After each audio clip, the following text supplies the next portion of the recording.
युवा साथियों, आज मैं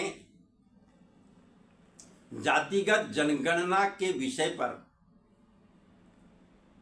आपको जानकारी देने जा रहा हूं।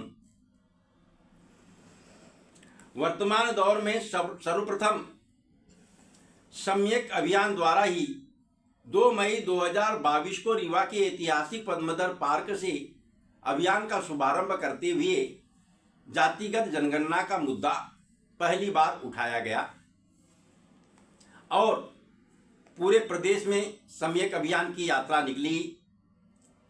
कोई ऐसा जिला नहीं, कोई कस्बा नहीं जहां सम्यक अभियान के कार्यक्रम नहीं हुए हों, वहां जातिगत जनगणना की बात आई। सभी जातियों और समाज के लोगों ने उसमें भागीदारी निभाई, लेकिन कहीं भी विरोधाभास सामने नहीं आया, क्योंकि इस जातिगत जनगणना की आवश्यकता को हमने पूरे तथ्यों और तर्कों के साथ में रखा था। मुझे आज इस बात का बेहद दुख है कि जातिगत जनगणना जैसे अत्यंत महत्वपूर्ण कार्य व व्यवस्था को लेकर के आज तरह तरह की भ्रांतियां पैदा हो रही है और कुछ ऐसी ही भ्रांतियां सन 1990 में फैली थी, जब मंडल आयोग की सिफारिशें लागू हुई थी।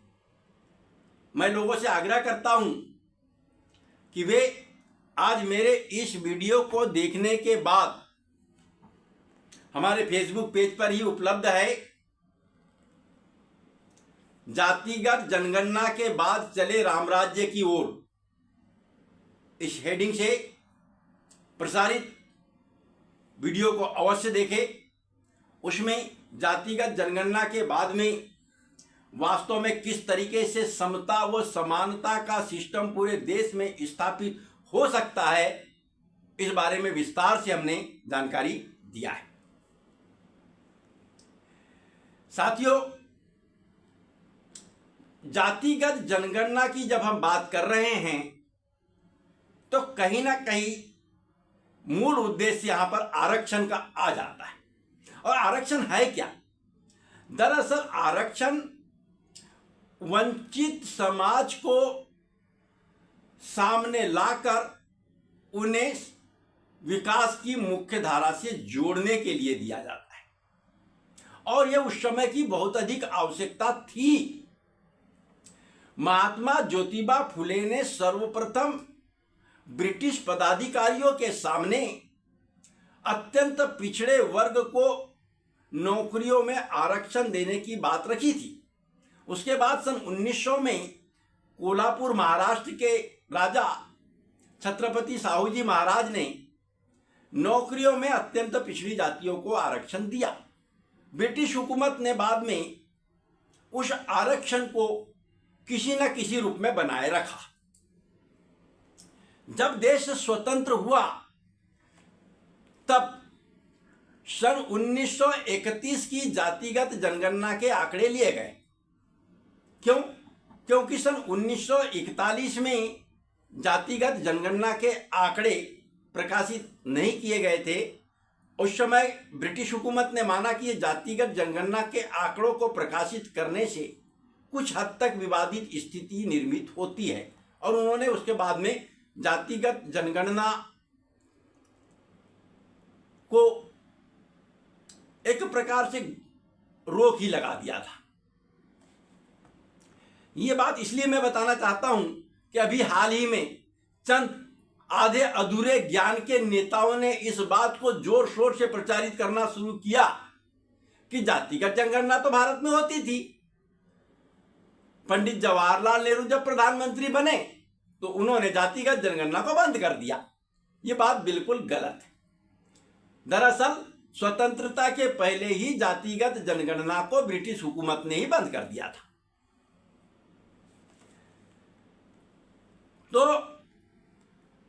1931 की जातिगत जनगणना के आंकड़ों के अनुसार देश में कुल 15% आबादी अनुसूचित जाति वर्ग की और 7.5% आबादी अनुसूचित जनजाति वर्ग की पाई गई। ये कौन सा वर्ग है?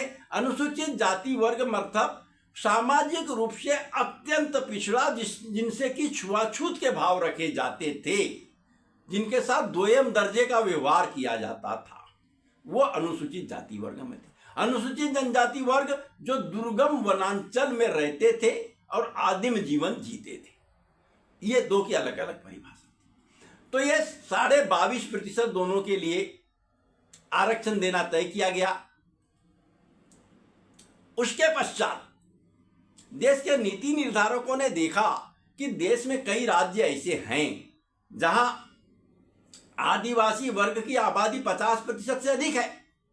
यदि वहां 7.5% आरक्षण इन्हें दिया जाता है तो इनके अधिकारों पर अतिक्रमण हो जाएगा, दूसरे वर्ग के लोग लाभ ले लेंगे और ये मूल निवासी होते हुए भी वंचित रह जाएंगे। तब केंद्र सरकार ने राज्यों को यह अधिकार दे दिया कि वे अपने अपने राज्य में आरक्षित वर्ग को अनुपात के क्रम में आरक्षण सुनिश्चित करें। उसी के अनुसार आज वर्तमान मध्य प्रदेश की बात करें तो मध्य प्रदेश में 20% आरक्षण अनुसूचित जाति जनजाति वर्ग के लिए और 16% आरक्षण अनुसूचित जाति वर्ग के लिए, यानी 36% आरक्षण SC/ST वर्ग के लिए है। यहां यह बताना अनिवार्य है कि जब राज्यों को आबादी के अनुपात में आरक्षित वर्ग को आरक्षण देने के अधिकार दिए गए, तब कुछ लोग न्यायालय चले गए और सुप्रीम कोर्ट ने यह व्यवस्था दी कि ठीक है, राज्य आबादी के अनुपात में आरक्षित वर्ग को आरक्षण तो दे, लेकिन यह आरक्षण की सीमा किसी भी कीमत में 50% से अधिक नहीं होना चाहिए। यह व्यवस्था उस समय की थी। अब हम दूसरी बात पे आते हैं। SC/ST वर्ग को आरक्षण देने के बाद OBC वर्ग के ऐसे वर्ग की ऐसी कई जातियां थी। OBC वर्ग तब तो तय नहीं था, पिछड़ा ही वर्ग माना जाता था। ये भी पिछड़ा ही, यानी अत्यंत पिछड़ा, अनुसूचित जाति जनजाति, ये भी पिछड़ा। अब अन्य पिछड़ा वर्ग, OBC मतलब अन्य पिछड़ा वर्ग। तो अन्य पिछड़ा वर्ग मतलब जो ऐसी ही जातियां थी जो यहाँ बहुत अधिक पिछड़ापन था। तो पिछड़ापन कुछ हद तक सामाजिक लेवल पर भी था, लेकिन मूल आर्थिक आधार पर या आर्थिक दृष्टि से बहुत पिछड़े थे। इनको भी आरक्षण देने की बात उसी समय से उठने लगी। 60 के दशक में, 70 के दशक में भी ये बात ज़्यादा जोर पकड़ी। जब श्रीमती इंदिरा गांधी प्रधानमंत्री थी, तब उन्होंने इन जातियों का अध्ययन करने के लिए एक टीम बनाई और उन्होंने ये निर्णय लिया कि एक आयोग बनाकर अन्य पिछड़ा वर्ग की जातियों की एक सूची बनाई जाए और उनके लिए आरक्षण सुनिश्चित किया जाए। 1974 का ये निर्णय था, लेकिन किसी कारण से 1974 में अनुसूचित जाति जनजाति की भी कुछ जातियों को उस वर्ग से निकाला गया, कुछ को जोड़ा गया। ये 1974 में ही हुआ था। तो उस समय में आयोग कुछ कारणों से नहीं बन पाया, कई बड़ी भारी चुनौतियां थी। सन 1979 में मंडल आयोग का गठन हुआ और मंडल आयोग ने सन 82-84 में अंतरिम रिपोर्ट दी और फाइनल रिपोर्ट 1985 में, जब राजीव गांधी जी प्रधानमंत्री थे तब। उस रिपोर्ट में उन्होंने लिखा कि 1931 की जातिगत जनगणना के अनुसार जो OBC वर्ग की सूची तैयार की गई है, उनकी कुल आबादी 44% है। देश में 22.5% आरक्षण पूर्व से ही अनुसूचित जाति व जनजाति वर्ग को दिया जा चुका है। क्योंकि सुप्रीम कोर्ट ने 50% से अधिक आरक्षण न देने की सीमा तय कर रखी है, इसलिए OBC वर्ग को 27% आरक्षण देने की सिफारिश की जाती है। इस रिपोर्ट को देखकर राजीव जी ने कहा कि 1931 के बाद अब तक ढेर सारे परिवर्तन हुए हैं। जब तक नए सिरे से जातिगत जनगणना नहीं हो जाती, तब तक मंडल आयोग की इस रिपोर्ट को लागू करना सही नहीं है। अर्थात पहली बार राजीव गांधी ने ही जातिगत जनगणना की बात उठाई थी और उस समय मीडिया में ये बात आई थी। यदि वे 1991 में पुनः प्रधानमंत्री बन जाते तो हो सकता है कि उसी समय जातिगत जनगणना हो जाती। लेकिन 1991 में चुनाव के दौरान वे हमारे बीच से चले गए और शायद जातिगत जनगणना का मुद्दा खटाई में पड़ गया।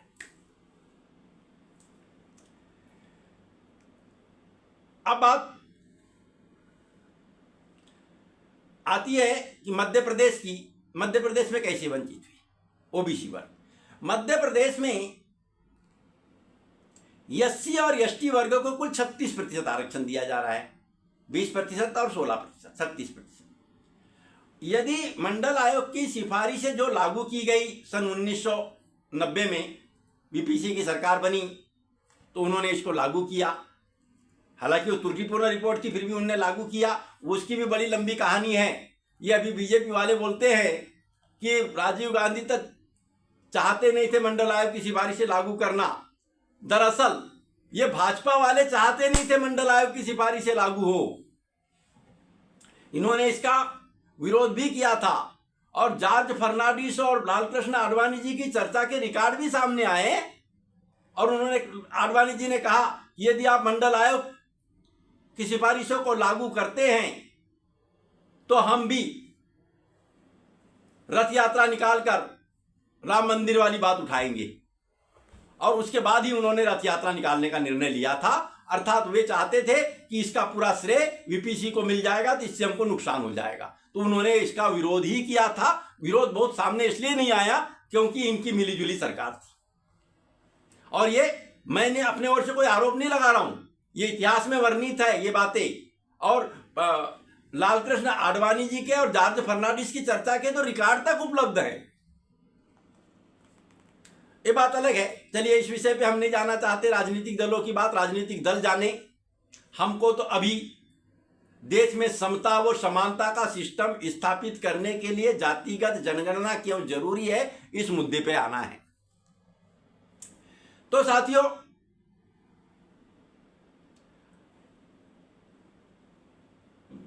देश में मध्य प्रदेश में 27% आरक्षण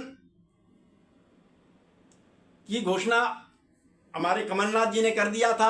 उसके बाद कुछ लोग न्यायालय चले गए और अभी तक मामला पड़ा हुआ है। न्यायालय सुप्रीम कोर्ट ने भी अनुमति तो दे ही दिया कि देना चाहिए, फिर भी पता नहीं सरकार क्यों नहीं कर रही है। वो सरकार का विषय है, लड़ाई चल रही है। मैं तो कहता हूं कि ये 27 से कुछ नहीं होने वाला। जितनी आबादी उतना ओबीसी को आरक्षण मिलना चाहिए। क्यों वंचित रहे? कहीं एक बार ये 27% दे करके चुपचाप ना पड़ जाए, इससे कहीं ओबीसी को और नुकसान ना हो जाए। इस पर भी ध्यान देने की जरूरत है। क्योंकि अब जातिगत जनगणना के लिए केंद्र सरकार ने सहमति दे दिया है। और कैसे, हम इस बारे में थोड़ा और उल्लेख करना चाहते हैं कि जब हमारा जातिगत जनगणना का मुद्दा पूरे प्रदेश में जोर पकड़ा, इसके बाद में हमारे कांग्रेस के राष्ट्रीय अध्यक्ष सम्माननीय मल्लिकार्जुन खड़गे जी से फरवरी 2023 में मिलने गया। मेरे साथ में ओबीसी के बड़े नेता पूर्व सांसद सम्माननीय राजमणि पटेल जी थे। हमारी ये सम्यक अभियान के मुद्दों पर उनसे विस्तार से चर्चा होने लगी। मात्र 10 मिनट की मीटिंग थी, लेकिन सवा घंटे मीटिंग चली।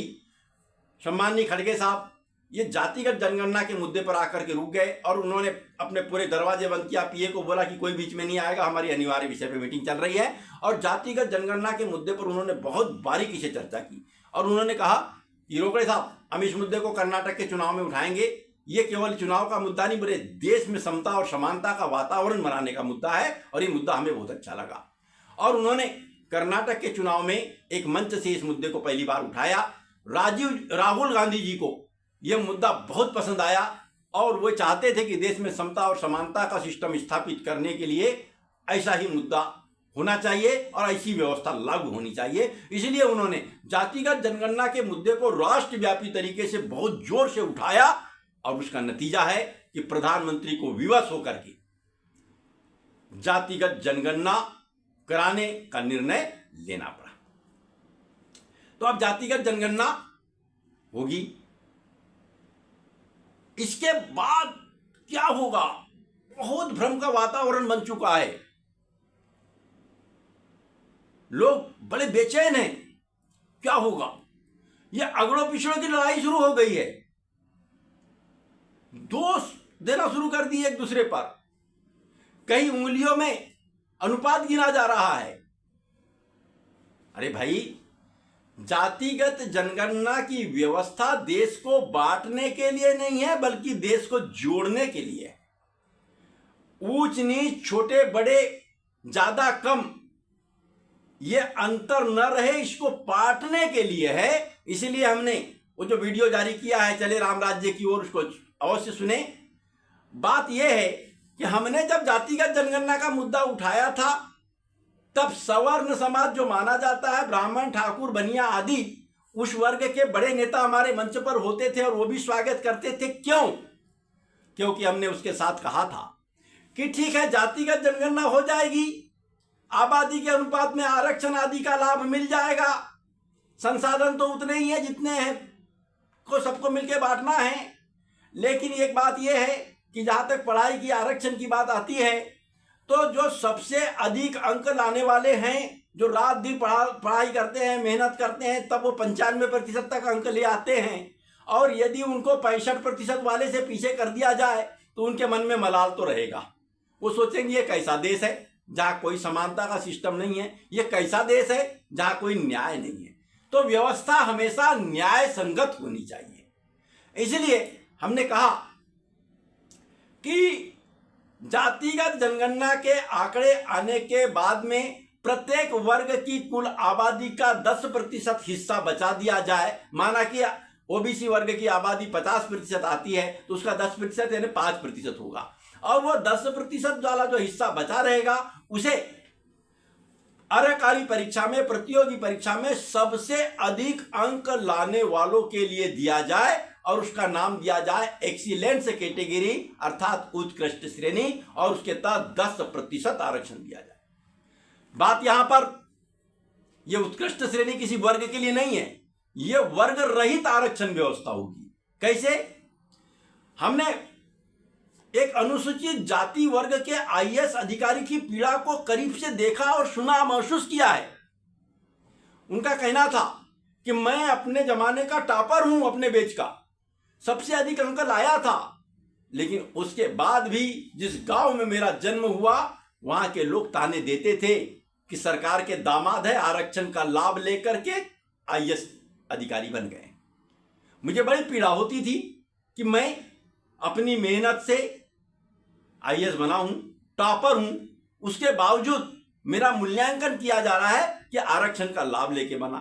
तो यह गलत है।